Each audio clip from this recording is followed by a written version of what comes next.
Welcome back here on Live Impact News on the WCNC Charlotte app, man. We got some special guests here in studio. But before I introduce the special guests, let's talk about the moment. Carly and I were talking about it earlier, the MLS All-Star Game at the Bank tonight at 8 p.m. That's a shot of Uptown. Look at Uptown, man, looking good.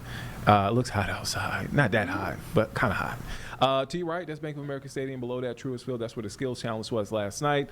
Our two guests were at the Skills Challenge. Well, they weren't at the Skills Challenge. They thought about going to the Skills Challenge. I should say that. But again, All-Star Game tonight. It's been a big boost for Uptown, the economy, big for businesses. The sport in general is on a high right now. A lot of folks are wondering, how can I invest? How can I buy in? And help us navigate through it all. Our friend here in studio, I think he is, he's a reoccurring guest. I think he is 3 times, probably. I think he is tied for first of appearances here on the show. Oh, tied. So that means I have to come back so I can just hold that spot by myself. Saying. Brandon Comer, CEO of Comer Capital. Just come back tomorrow. I think I familiar face here to folks here in Charlotte. Yandrick Perezin. Yes. Diversity in sports. Yes. And actually, Brandon was here to talk about diversity in sports That's right. last time. So it's great to meet you in person. I've seen you on social media. Brandon's talked about you. How are you guys feeling, man? Excited. Yeah, phenomenal. Yeah. Phenomenal. Brandon said he's going to move to Charlotte. What do you think? Yandrick, what do you think? I'm working on it. I've got to get him and Cece and the little one over here. Breaking news. It's a work in progress. Breaking news. Brandon Comer is moving to Charlotte. You heard it here first. Yes. Your wife is going to see this interview. Wait, what? Like, we could be starting drama at home. Right. What does this moment mean? I want to ask from an overall perspective, and then I want to ask from a Charlotte perspective to you, Yandrick. So, Brandon, what does this mean overall? Soccer is at its peak. And can I read you something real quick? Yeah, absolutely. I want to get your reaction to this. And I promise I'm going to get back to the Charlotte piece of this. So Ben Strauss with ESPN wrote this. He was talking about the MLS and described it as a novelty, and it at times was on life support over the years. Yeah. And I pick up with this. The league almost folded in 2001, and a year later, 6 of the league's teams were owned by one man. Now it's a 30-team league, bringing in $2.5 billion in revenue. Lionel Messi plays for Inter Miami. Okay. When you hear that, I want to get your thoughts. Yeah, I mean, it's no secret. MLS was on life support at one point. I mean, you could almost give away a team. Now you're looking at, team valuations north of $500 million. Yeah. Right? I mean, soccer or football it's a global game, and I think the United States is finally catching up with the rest of the world.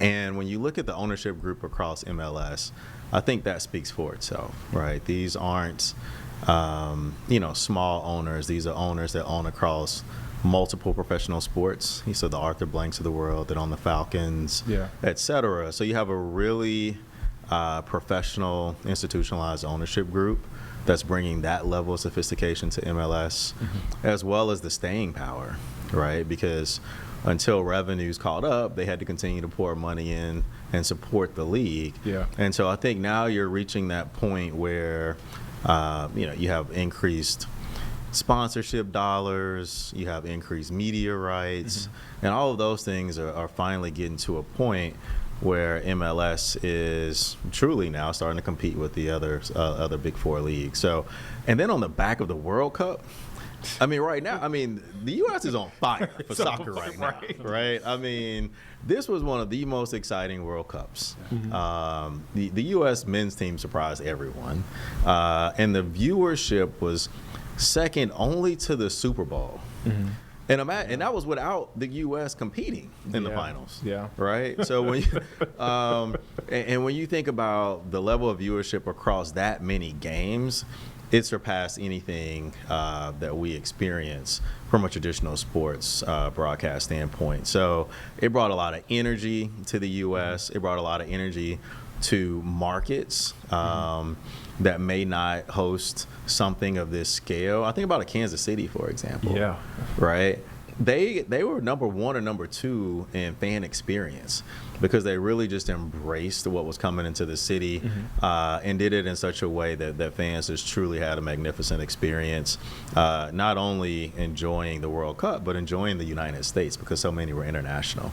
So it was a great opportunity to put the U.S. on full display, and that energy MLS is now going to ride into the future as it thinks about what's next for this league. Off that, how do you go about, what does investing look like when it comes to MLS? Because we hear the big names, the Kevin Durant's, the Sierra, who's going to be performing tonight, Sierra, Russell Wilson's. But for the average person, right, who is not the superstar, the celebrity, the mega athlete, how do you go about investing into the MLS or your MLS team? Yeah, so one thing is MLS is now an ecosystem, right? So you have the MLS team, which is the premier product, but then you also have MLS Next Pro, which is kind of their G League, if you will, and then MLS Next, which is their youth developmental league. So when you think about that, I really think for new entrants into investing in sports, that MLS Next Pro is probably a great entry point. A lot of the clubs are directly affiliated with, with the larger teams, but you also have some independent teams that are standing up. And so it's a lower price point, right? It's a way to get introduced to the asset class. And then it's also a grooming place for investors and owners who might eventually want to ascend into owning the premier club. So I think that's something that MLS is really focusing on now, is making people aware of that MLS Next Pro product, both from a fan standpoint, from an investment standpoint, and from a cultivation standpoint. Now, Yandrick, I got to bring you into this. We were racking our brains about big events here in Charlotte, sporting events, right? And we had to go all the way back to 2015, 2016, the Panthers. Carlene, what else did we say? All-Star Games as far as NBA. CIAA. How does this stack up, All-Star Week? And what are you seeing? What have you seen? And what do you want to see? Because you're in the diversity in sports space. Yeah. So that's a two-part question. The World Cup was huge, as Brandon mentioned, especially in Charlotte. I think the energy from that carried over to Charlotte FC. 2 or 3 days after that final game, they had Charlotte FC had their game here, and it was just electric. You can feel the energy. I don't know what the numbers are, but I'm sure their attendance skyrocketed after that, just coming off the heels of the World Cup. I think Charlotte is ready for large events.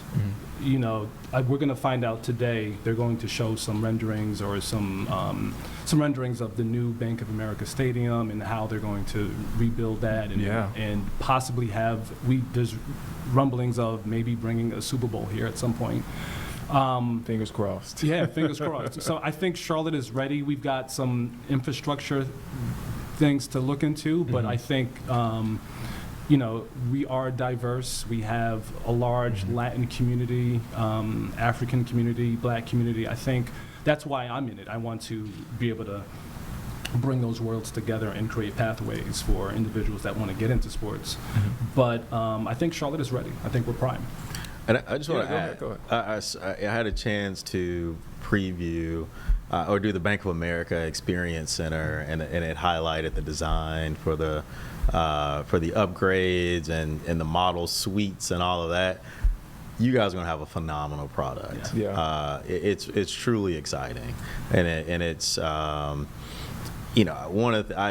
very blessed to attend a lot of these events all over the world, and some of the finest venues. And I can say you guys are going to truly have a top-tier venue when this is done. Off the heels of I just thought about the Spectrum Center just did big upgrades to that arena. Yandrick, is I guess from your view, your perspective, is the MLS, is it inclusive enough? Are they leaning into it enough when it comes to is it? I guess I'm speaking to the access piece, right? Yeah. because I'm having conversations in the barbershop about MLS. Dude, a year ago, 6 months ago, we were not talking about soccer in the barbershop. We were talking about the Cowboys. Talking about another football. Yeah, I know the folks there. I think they do a really good job of engaging different communities. As I mentioned, the Latin community, the Black community. There's always more that can be done across the board, I think, with diversity in every aspect. But they've done some incredible joint events and ways to engage and pull people into the games, attendees.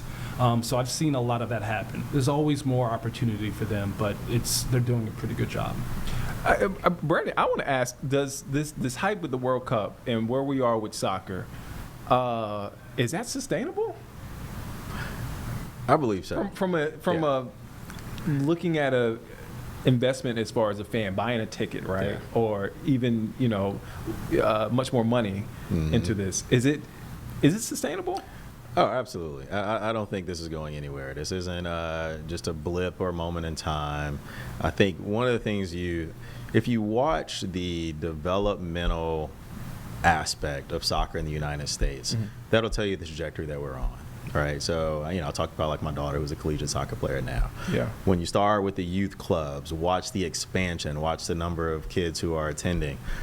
They're who drive their parents' decision to spend $1 on a soccer ticket, right? I mean, that's the way it starts. I knew nothing about soccer until I had to start driving to soccer practice, right? And I'm like, yeah. So, and so when you just look at the growth amongst that generation, she's now a person who can buy their own ticket, right? And so the fan base has just naturally grown as that generation now comes to the age where they have disposable income. And then, of course, now their kids are going to watch it because of their love for the game. So we've had an evolution that's built up to this point. This was just a catalyst, right, to accelerate that very rapidly. And so, but I do believe that's also sustainable. MLS is switching to the world calendar, right? That's huge because it'll now be in alignment with all the other play going on around the world. What does that do? It opens up for player transfers. So now all of a sudden it'll be easier to start seeing people come over from Premier League or other places because you're not looking at mid-season, purchases. Like it'll be truly in alignment. So I think you're going to start to see the MLS appear even more global from a player standpoint, just from that type of an alignment.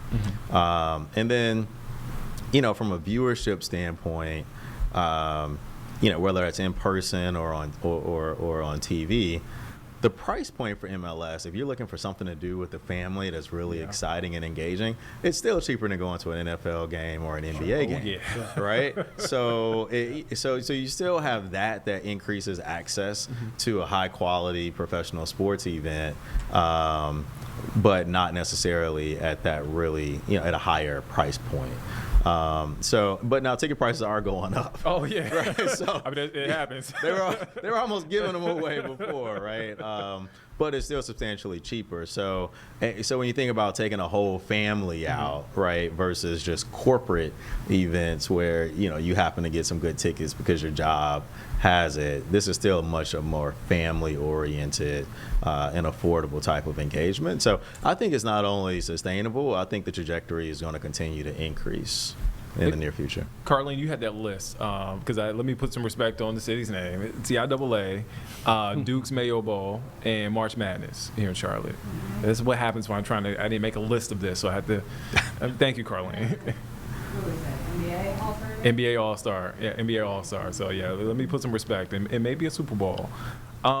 Truest championship. Truest championship. Right. See, this is what happens when I'm trying to do it. Thank y'all. I appreciate it. What does Black entrepreneurship look like in not only the MLS space, but the sport in general? Yeah. So one of the things, and I've talked about this previously here, we are all about increasing access to opportunity and access to capital. From an access to opportunity standpoint, like you mentioned, what's an opportunity for people to invest across the world of soccer?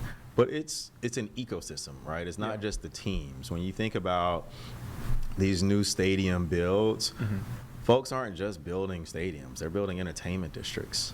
Or they build a stadium, you have all of these different service providers and entities that are, providing valuable goods and services to the teams and to the venue ecosystem itself. So there's a ton of opportunity. And you're starting to see a lot of minority entrepreneurs not only having access to that, but scaling across that ecosystem. And that's important because a lot of people have great ideas, great concepts, and can start a business. It's really hard to get past the mom and pop stage, though, right? And to truly scale. And that's when you're starting to increase employment. That's when you have revenues enough to, to really have a true impact from a hiring standpoint and community. So we need to see our businesses scale so that they can increase the impact that they have. And that's where we focus, right? So we look for those great businesses, and this is from an alterity standpoint. We're looking for great companies, to say, we know you've got a good founder, you've got a great concept, and and a pretty good track record to date. But how do we take you from 1 or 2 locations to 20 locations across this footprint? And sports is just a powerful way to do it. I mean, you've got sports technology, you've got from both a fan engagement and a player performance standpoint. You've got smaller media companies, you've got podcasts, like you've got a ton of things that are touching this ecosystem. And we just want to see them scale and be sustainable. Yeah, they're a soccer podcast. I remember last year as Charlotte FC was in the playoffs, we had podcasters come in the studio. And I'm like, I didn't even know this existed. I'm thinking about, because I'm an NFL, basketball, NBA guy, and I'm like, wow, this kind of blew my mind a bit. And that's what we speak to. There are multiple ways today to get into the sports industry, with podcast and other media ways. It's a great time. Great time for sports, a great time for individuals, for anyone that wants to get into sports. So that's what we talk about in our Diversity in Sports Forum, which is why I have him come out often to speak to what he's speaking to now. How do you position yourself? How do you prepare yourself for that next role, or start your own business, your own podcast, or what have you, to take advantage of the sports industry that is budding, that is growing. Now I got to ask before I let you guys go. What are you looking forward to tonight? And when do you fly out tomorrow? Yeah, well, so I was flying out tomorrow. Now I'm driving out tomorrow because I've got to go to something else in Greensboro. Oh, okay. My hometown area, 336. I'm from High Point. Okay. All right. Get some barbecue. I was about to say, give me a couple of spots to stop at. I got you. Stop in Lexington on the way. Okay. That's where you get the good barbecue in Lexington. And the furniture, right? Tell me about that furniture. Furniture capital of the world. I mean, I don't know if you're trying to buy furniture. I mean, y'all got me buying a home. Y'all got me buying furniture. Y'all doubling down. This is a real investment. Effort. Okay. But before you make that drive to Greensboro and Yondrick too, like what are you guys looking forward to tonight? I'm looking forward to some really competitive play. I don't think Messi's going to play. I'm sure he's tired after putting up a real, performance during the Cup. But, I'm just looking forward to the continuation of the energy. I'm still on fire from the World Cup. I was able to attend a private training session with England and KC. I took my daughter. We got to see Morocco and Haiti. So I'm just looking forward to some really good soccer, some really good energy. My daughter said it best. It's such a unifier. Sports naturally is a unifier. And right now, this growth in soccer is just adding to that. And really, we need that in this moment in time in our country. For a moment, I forgot about some of the problems we're facing. I think a lot of people did. Right? And it's not that I want an anesthetic, right? But it's still good to feel connected. in a way versus divisiveness. And so I'm just looking forward to the continuation of that, and enjoying the rest that Charlotte has to offer for the next 12 hours. Did you, Yandri, did you show him good neighborhoods where to buy? We're gonna ease that in. Okay. We're just gonna drive by a neighborhood and just on the way to food. houses. Yeah. All right, gotcha. I'm glad we're on the same page. That's right.